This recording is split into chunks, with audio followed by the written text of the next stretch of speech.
Here we go. Part 2 of a cliffhanger arc on this season of Ink Master. This changed everything. So, let's do some shop talk.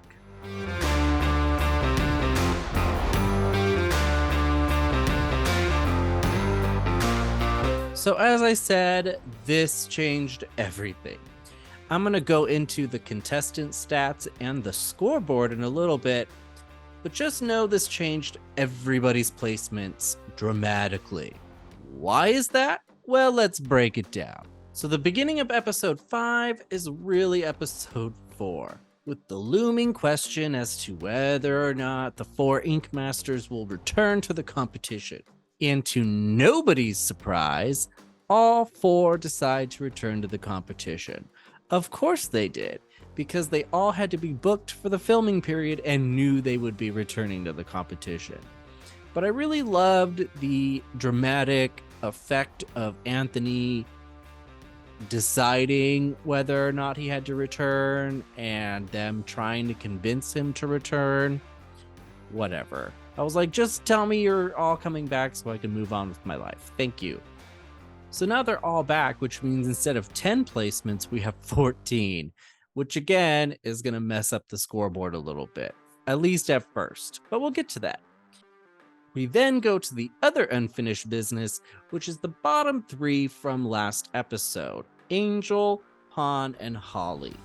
All 3 of them are in danger, but Pawn and Holly seem to be the bottom 2, and that's what I'm considering them to be. And they're the only 2 that actually got votes for elimination.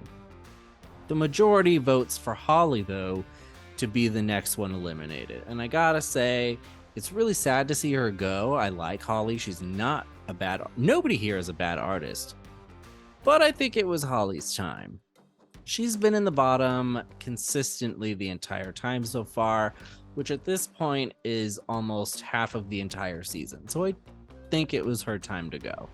Directly after, the group meets with their 4 new additions to the competition, putting them all back at square one, and it's clear nobody's really happy about the Ink Masters returning. I'm not even that happy about them returning, because again, should they? They already got their coins, they already had their time, most of them have competed twice, DJ won twice. Do we need to do this? I don't know. But it's where we're at right now. So, moving on. So we get a flash challenge. And the group is told that they are being tested on artistry this episode. They are going to be working in teams to create a work of art with paint and solo cups, which was a flash challenge that was also done in Season 10, Return of the Ink Masters. So a few of these people have already been through this. But this one seems more complex. There's different sized cups. There's all kinds of stuff going on. Angel and Pawn, for surviving elimination last episode, or at the beginning of this one, I guess, they get to be team captains and choose teams for the Flash Challenge. Whichever team wins gets to decide skull picks as a group and send either Angel or Pawn out to deliver them, respectively. Angel right out the gate says she doesn't want to work with the Ink Masters, and I think that's a huge mistake. And here's why. So the team Angel chooses is Bob, Jason, Gian, and Katie. Team Pawn is DJ, Anthony, Tony, and Steve. Aside from Pawn, all Ink Masters. DJ immediately has amazing ideas with his illustrative skills, and Steve is great at freehand. So already that's the team to beat. And again, they did this in Season 10. And guess what? DJ's team won that Flash Challenge. Why would you not immediately swoop him up? I will say, of all the Ink Masters on that team, Anthony admittedly struggles with Flash Challenges as a whole. And spoiler alert, he's going to struggle a lot this entire episode. But for the most part, man, that's a solid team. The other team is doing okay, but what does it now mean for the Gian Alliance? Is it crumbling? Because he's not happy that Pawn didn't immediately pick him, and now he has to help the group of people he's been aiming to destroy. Because now what the entire group has done is made it very clear that there's a group of Ink Masters and the rest of the competitors. Those are the two groups now. Immediately when they chose these teams, I expected alliances to change dramatically, and we're gonna find out if that's the case in just a second. So Team Angel does this cactus. They get really great critiques on it. The other team called it restaurant art, and I thought that was funny. I thought it was really cool, but I kind of agree. It's restaurant art. It's kind of basic. It's nothing that I would say screams artistry. It's nothing that seems really original or over the top. So I can't really say it's a bad assessment. Team Pawn does this glowing-eyed person with light shooting out into the distance. There's a light source, there's shading, there's all of this stuff. It blows the judges away. It blew me away. The other team struggles to find something to say about it, and I agree. Team Angels looks like a sticker. You know, someone could have doodled that on a notepad, but Team Pawns, that is artistry. And of course, Team Pawn wins immediately. Team Angel got destroyed. And I agree. There was no contest. If Angel had been smart for an artistry challenge, she should have chosen DJ or Steve or both immediately. Sorry about it. And then, just as I expected, alliances started to get weird. Pawn tells Gion that he's joining the Masters, but will protect Gion, and Gion is very nervous because now he's not in control. Gion's whole plan was never about the alliance or caring about the other people. He was in control. It was about getting himself to the finale. Now he's not in control of that plan, and he's freaking out. But Pawn's in a difficult spot because the Masters, having formed already kind of their own alliance going into it, have now begrudgingly adopted Pawn because he was team captain in the Flash Challenge and they briefly needed him.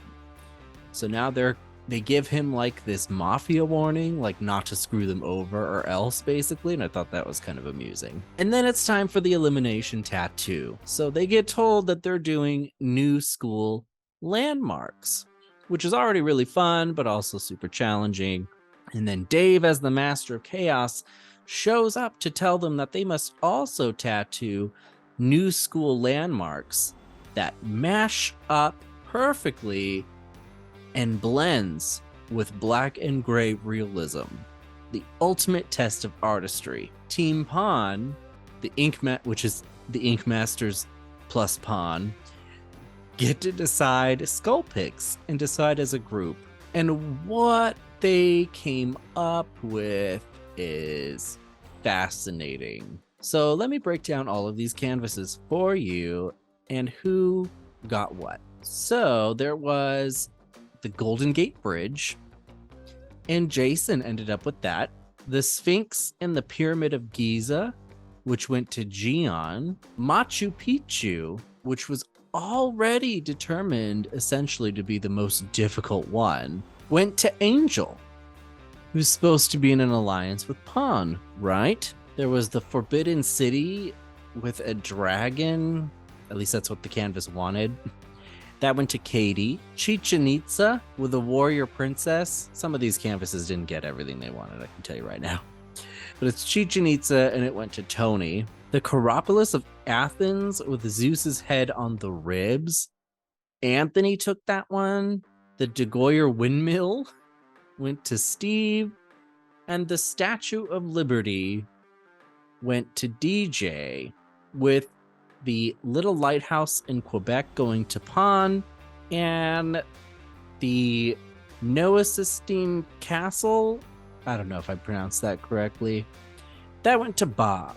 But the Ink Masters all took the most difficult and obscure ones for themselves for some reason. What is this strategy? The challenge is hard in general, but did the Ink Masters and Pawn really decide to give the harder ones to themselves? And now Pawn is only protecting Gion. Maybe Bob, who didn't get a super hard one. But why not Angel, who's been nothing but loyal to the Alliance so far? Is it the misogyny? because that always seems to be a problem in this competition. I hate to bring it up and I hate to be that person, but it does. This competition has a rough history of the men always gunning for the women in this competition, with the women automatically having to work 4 times as hard as the men in the same competition as them, which is super annoying. It's disgusting, really. And Angel's been nothing but loyal to Pawn and the others, so I don't understand this. And then Tony starts freaking out, who again was part of the group that got to choose canvases. It's so weird. I mean, everybody's freaking out a little bit. It's a really tough challenge, but Tony, man, really having a hard time. But let's get into the critiques, because now we have a lot of people to go through. So Katie was not at the critiques or the elimination. They said she wasn't feeling well, and so they critiqued hers first. She is in the promo for the next episode, so she's still in the competition. She's still around. Nobody freak out, because I freaked out a little bit. I love me some Katie. She got very safe critiques. It was a cool tattoo. The judges really weren't worried about it. I'm not worried about it either. I thought it was actually a really cool tattoo. It was fine. She was great. She's safe. Bob did a really pretty tattoo. He got fairly safe critiques. Ryan kind of read him a little bit over it, but it wasn't bad. Pawn's tattoo wasn't bad either. Wasn't great. The judges seemed to agree. Fairly safe. DJ's tattoo actually came out really amazing. As expected. He really came out swinging. I will say it wasn't my favorite, but he did really great. It was obviously placed high, and he got really great critiques. Anthony's. Oof. I wonder if the canvas was happy with this, because I would not wear this. Joel mentioned he could eventually maybe add stuff around it and make it really cool. And I think maybe, but I thought this was like, I would not wear this. And I think even with other stuff with it, man, I would be worried about it. Gian did a really cool tattoo, and I would wear it, to be honest. I thought it was nice, but the judges felt like it didn't hit the challenge, and I agree for the most part. It didn't really read as either style completely, but it like barely kind of checked the boxes. Angel's tattoo, amazing. I loved this. I love the little UFO in the back. I love all of the little details she managed to get in there. And I love the colors, and I love the way she divided the styles but put them together. This was fantastic. And what a way to make the betrayal of her alliance just completely work in her favor and make them eat it. I was so happy to see this, especially because the Ink Masters talked a lot of smack about her last episode, and they're the ones who gave her this canvas, and she destroyed them. Next was Creepy Jason. I loved this tattoo. I thought it was fantastic, and he got amazing critiques as well. Tony, who was freaking out. Again, he was freaking out a lot. He wasted a lot of time, and I think it shows in this tattoo. You can tell he was scared. You can tell he freaked out. You can tell this is not what he wanted to do, but he got fairly safe critiques, and I would still wear it. I don't think it's a bad tattoo, and I love that he did that for his canvas, that no matter how he felt about the challenge, he opted at the very end not to panic and just give her something that she can at least be proud of to wear for the rest of her life, which I think ultimately should be the priority of every tattoo artist, whether you're competing in here or not. Then there was Steve. I would not wear this either. Whoa. Steve is an amazing tattoo artist, and he's amazing at freehand, but whoa, he choked hard on this. He completely overthought it, tried to be way too ambitious, and somehow made it a complete mess. So, people who placed high were Angel, Creepy Jason, and DJ, and I definitely agree. Those were the best tattoos of the whole bunch. And as for Tattoo of the Day, that went to Angel. Her first challenge win, in fact, which is fantastic. So I'm glad that not only was this a challenge that Angel got to completely destroy against the men that were coming after her, but that it came with an official challenge win and tattoo of the day. Good for her. Now, as expected, the Ink Masters are worried because they realize they have completely messed up. And Angel takes the opportunity to fire right back at Pawn in front of everybody. In fact, everybody's confronting Pawn a little bit. Everybody has questions. And Pawn crumbles and says that he's there for himself. He has no alliances, all of a sudden. He's going to have a target now from Gion and the others for sure. And I don't know if that's a super wise choice. So when the group gets called back, we find out that the bottom three are in fact Anthony, Steve, and Tony.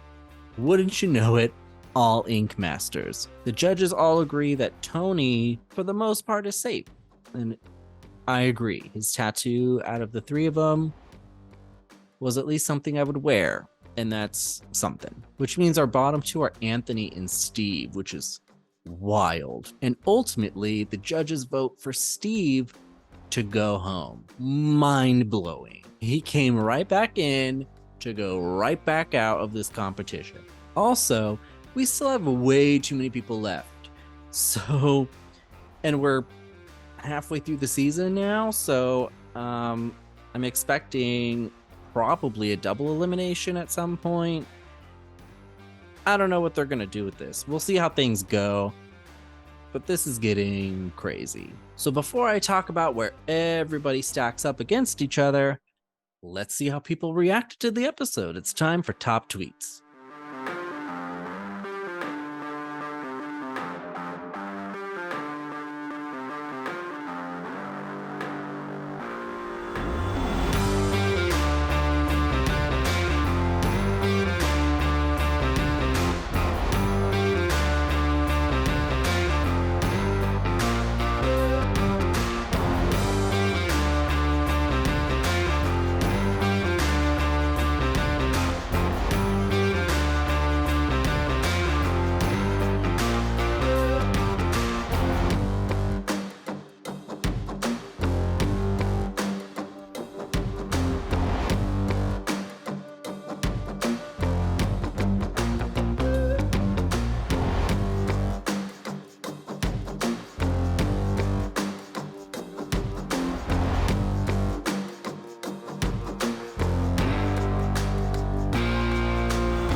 All right, getting into the scoreboard. So, as I said, we have a lot more people now all of a sudden. So here's how they stack up with the point system I have. It's interesting because, of course, the Ink Masters weren't here for the first 3 episodes, and even though they were in last episode, they weren't actually competing last episode. So you would think it would put them on pretty safe middle ground to stand on. But the only one of them who came out swinging was DJ. And this is what the scoreboard looked last time. Only 10 spots. And here is what it's like now. And there are 14 spots. The screen will change in a second. Just stay with it. But you'll see Gion clinging to the top spot still. I will say, if you look at the point totals on this previous screen, he's losing momentum. That's obvious, but he's still holding on as long as he can. Creepy Jason is in second place, believe it or not, even though he doesn't have a challenge win. But again, not every episode comes with a challenge win, and he's been the most consistent of the entire competition. In fact, the judges told him that this episode. He's the only one who's been able to consistently knock out good tattoos and consistently keep his momentum up to climb up this ladder, and I think that's really impressive. Angel now has jumped up and is tied with Bob for 3rd and 4th place, which is really great for her. I love that. Each of them have 1 challenge win under their belt as well. DJ, as I said, the only Ink Master to actually come out swinging, does in fact get a middle ground spot. He's right here in 5th place. Pawn and Tony are tied for 6th and 7th place. Pawn's fumbled a couple times now, and Tony had a really rough start. Unfortunately, this makes Katie's climb back up the ladder all the more challenging. In fact, it halted it dead in its tracks. She's now tied for 8th and 9th place with Anthony. Anthony also had a really rough start. Katie also did, and she's been slowly trying to climb back up. I'm hoping now that maybe because she's not a direct target anymore, she'll be able to continue her momentum, but we'll see how it goes. And then we have Steve, who just entered the competition and exited, now placing him in 10th place, and Holly now in 11th place. So that's where everybody stacks up. So what do you think about the Ink Masters returning to the competition? What do you think about the 2 people who went home technically this episode? Who do you think will be next? And who do you think will ultimately take the title of Ink Master? Subscribe today and comment down below so you can continue in the conversation with me. I actually got 1 comment on one of my videos, and I thought that was awesome. I'll take whatever small win I can get. So if you're still watching these, Star Cherry, thank you. You're awesome. Also, Proud Q Nana and Ava Duarte, new subscribers, love you too. But I'll be back to break down episode 6. So in the meantime, get inked, and I'll see you next week so we can do some more shop talk.